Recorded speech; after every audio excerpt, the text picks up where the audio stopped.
Students, welcome to the crash course. Today we will discuss NCERT exemplar problems on microbes in human welfare. So now the first question is the vitamin whose content increases following the conversion of milk into curd by lactic acid bacteria. So guys, question कह रहा है कि जब milk से curd बनता है lactic acid bacteria के द्वारा तो कौन से विटामिन का कंटेंट इंक्रीज हो जाता है? Vitamin C, vitamin D, vitamin B12, vitamin E. So the right option will be vitamin C. Guys, हम जानते हैं जब भी मिल्क से कर्ड बनता है तो विटामिन B12 का इंक्रीज हो जाता है, बायोफोर्टिफिकेशन होता है. So the right option will be C. Coming to next question, the question number 2 is waste water treatment generates a large quantity of sludge which can be treated by anaerobic digester, floc, chemicals, oxidation pond. So guys, waste water treatment में जो large quantity of sludge होता है उसे हम किससे treat करते हैं? तो जानते हैं गाइस, जो लार्ज क्वांटिटी ऑफ स्लज होता है उसका हम लोग बायोलॉजिकल ट्रीटमेंट करते हैं, बायोलॉजिकल ट्रीटमेंट. और उससे बायोलॉजिकल ट्रीटमेंट के लिए हम कहाँ सेंड करते हैं? उसे एनएरोबिक डाइजेस्टर में सेंड करते हैं. डाइजेस्टर में, जो कि एनएरोबिक होता है, एनएरोबिक डाइजेस्टर, जहाँ पे मिथेनोजेंस जैसे बैक्टीरिया होते हैं, methanogens. So the right answer will be A, anaerobic digester. Coming to next question, question number 3 is methanogenic bacteria are not found in. Guys, methanogenic bacteria कहाँ found नहीं होते हैं? Rumen of cattle, yes, होते हैं यहाँ. गोबर gas plant, यहाँ भी पाए जाते हैं. बॉटम ऑफ वाटर लॉग पैडीफिल्स, यहाँ भी पाए जाते हैं. वाटर लॉग पैडीफिल्स में एनारोबिक इन्वायरमेंट होता है, इसलिए वहाँ भी मिथेनोजेनिक बैक्टीरिया पाए जाते हैं. एक्टिवेटेड स्लज यहाँ नहीं, क्योंकि एक्टिवेटेड स्लज एरोबिक इन्वायरमेंट होता है. यहाँ पे एरोबिक बैक्टीरिया पाए जाते हैं एक्टिवेटेड स्लज में. So the right option will be D. Activated sludge में मिथेनोजन नहीं पाया जाता. Coming to next question, question number 4 is match the following list of bacteria and their commercially important products. Guys, bacteria और उनसे जो products हमें प्राप्त होता है उन मैच करना है. जैसे कि first option is Aspergillus niger. Aspergillus niger lactic acid, butyric acid, acetic acid, citric. So Aspergillus niger का होता है citric acid. It produces citric acid. Acetobacter aceti produces acetic acid. Clostridium butylicum produces butyric acid. Lactobacillus produces lactic acid. So guys, एक बार match कर लेते हैं. Aspergillus niger citric acid, A का 4. Acetobacter aceti acetic acid, B का 3. Clostridium butylicum butyric acid, सी का 2. Lactobacillus lactic acid, D का 1. सो 4 3 2 1. इसमें भी नहीं है, इसमें भी नहीं है. 4 3 2 1. नीचे जाएंगे गाइस. ए का 4 3 2 1. So the right option will be C. Coming to next question, that is question number 5. Question number 5 is match the following list of bioactive substances and their role. Guys, जो बायोएक्टिव सब्सटेंसेस हैं और उनके role को match करना है. जैसा कि statin है इधर, साइक्लोस्पोरिन है, स्ट्रिप्टोकाइनेज, लाइपेज.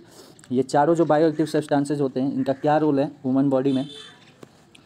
सो स्टेटिन का देखें अगर, तो statin produces blood cholesterol lowering agent. It act as a blood cholesterol lowering agent, so it lows blood cholesterol. Now cyclosporin A immunosuppressive agent की तरह एक्ट करता है. इसको हम लोग ग्राफ्टिंग में यूज़ करते हैं. अगर ग्राफ्ट होता है, ऑर्गन ट्रांसप्लांट या ऑर्गन ग्राफ्टिंग, तो इसमें हम लोग यूज़ करते हैं cyclosporin A immunosuppressive agent. Streptokinase is used as a clot booster, so the removal of clot from blood vessels. Lipase is use for removal of oil stains. So guys, एक बार match कर लेते हैं. Statins ए का 3, cyclosporin ए का 4, streptokinase सी का 2, lipase D का 1. सो 3 4 2 1. 3 4 2 1. So the right option will be D. Now coming to next question, question number 6. Question number 6 is the primary treatment of waste water involves the removal of. Guys, waste water का जो primary treatment होता है उसमें हम सबसे पहले किसे remove करते हैं? डिजॉल्व इम्प्योरिटीज़ नहीं. स्टेबल पार्टिकल, हाँ ये सही है. पहले हम लोग स्टेबल पार्टिकल्स को रिमूव करते हैं because it easily settled down. क्या होता है? ईजिली सेटल डाउन हो जाता है और इसे हम लोग आसानी से रिमूव कर लेते हैं. So the right option will be B. Coming to next question, question number 7. BOD of waste water is estimated by measuring the amount of total organic matter नहीं. बायोडिग्रेडेबल ऑर्गेनिक मैटर नहीं. Oxygen evolution नहीं. Oxygen consumption, ये सही है. Guys, जितना ज़्यादा oxygen consumption होता है उतना ही ज़्यादा BOD इंक्रीज करता है. ऑक्सीजन कंजप्शन ज़्यादा तो BOD, बायोलॉजिकल ऑक्सीजन डिमांड भी ज़्यादा. तो ऑक्सीजन डिमांड को मेजर करने का एक ही तरीका है कि ऑक्सीजन कंजप्शन को हम मेजर कर लें. सो the right option is Coming to next question, question number 8. Which one of the following alcoholic drink is produced without distillation? Guys इसमें से कौन सा अल्कोहलिक ड्रिंक विदाउट डिस्टिलेशन? अगर गाइज विदाउट डिस्टिलेशन में हम जानते हैं वाइन और बियर, ये दोनों विदाउट डिस्टिलेशन प्रोड्यूस्ड होते हैं. So the right option will be A, that is wine. Wine क्या होता है? Without distillation. बाकी सब ये इनमें डिस्टिलेशन होता है, बाकी सब में डिस्टिलेशन होता है, वाइन में डिस्टिलेशन नहीं होता है. So the right option will be A. Coming to next question, the technology of biogas production from cow dung was developed in India largely due to efforts of Gas Authority of India. नहीं guys, question पूछ रहा है जो biogas production cow dung से जो हम लोग biogas produce करते हैं, ये किसके द्वारा डेवलप किया गया था इंडिया में? Oils gas authority of India नहीं, oils and natural gas commission नहीं, Indian agriculture research institute and Khadi and village industries commission. ये सही है गाइस. IARI जो कि हम जानते हैं इंडियन एग्रीकल्चर रिसर्च इंस्टीट्यूट जो कि लखनऊ में है, और Khadi and village industries commission, ये दोनों मिलकर तैयार किए थे, डेवलप किए थे biogas production from cow dung. So the right option will be C. Coming to next question, that is question number 10. Question number 10 is, so guys the question number 10 is the free living fungus trichoderma can be used for. Guys जो free living fungus होता है trichoderma, इसको हम use करते हैं killing insect नहीं, biological control of plant disease, ये सही है. Trichoderma is used as a biological control of plant diseases, controlling butterfly caterpillars, producing antibiotics नहीं. So the right option will be T. Coming to next question, question number 11. What would happen if oxygen availability to activated sludge floc is reduce? If oxygen availability, अगर guys activated sludge floc में हम oxygen availability reduce कर दे तो क्या होगा? So guys जानते हैं हम एक्टिवेटेड स्लज क्या होता है. ये होता है एरोबिक कंडीशन में, इसमें होते हैं एरोबिक बैक्टीरिया, और अगर हम ऑक्सीजन कम कर दें तो एरोबिक बैक्टीरिया में, सो ऑप्शन देखते हैं. It will slow down the rate of degradation of organic material, the centre of flux will become anoxic बोले तो ऑक्सीजन की कमी हो जाएगी वहाँ पे, which would cause death of bacteria and eventually breakage of flux. ये राइट ऑप्शन है, option B is correct. Because क्या होता है कि एक्टिवेटेड स्लज एरोबिक बैक्टीरिया के द्वारा होता है, एरोबिक कंडीशन होता है, और अगर वहाँ पे हम ऑक्सीजन की कमी कर दें तो ऑक्सीजन कम हो जाएगा, खासकर सेंटर में एनॉक्सिक कंडीशन आ जाएगा, जो कि जिसके कारण डेथ होगा बैक्टीरिया का और फ्लक्स का ब्रेकेज हो जाएगा. So the right option will be B. Coming to next question, mycorrhiza does not help the host plant in. Guys mycorrhiza host plant को क्या हेल्प नहीं करता है? सो गाइज इन्हेंसिंग इस फास्फोरस अपटेक कैपेसिटी, ये तो सही है, माइकोराइजा इन्हेंस करता है फास्फोरस अपटेक कैपेसिटी का होस्ट प्लांट में. Increasing its tolerance to drought, ये भी सही है. Enhancing its resistance to root pathogen, ये भी सही है. Increasing its resistance to insect, ये गलत है गाइज. होस्ट प्लांट को इंसेक्ट रेसिस्टेंस बिल्कुल नहीं बनाता है mycorrhiza. So the right option will be D. Coming to next question, question number 13 is which one of the following is not a nitrogen fixing organism. इनमें से कौन सा nitrogen fixing organism नहीं है? एनाविना, ये तो है. नॉस्टक, ये भी है, ये भी नाइट्रोजन फिक्सिंग करता है. एजोटोबैक्टर भी नाइट्रोजन फिक्सेशन करता है. स्यूडोमोनास नाइट्रोजन फिक्सेशन नहीं करता है. ये क्या करता है? It causes disease in plants and animals. It causes disease in plants and animals. इसका लाइक आप, so the right option will be D, that is Pseudomonas.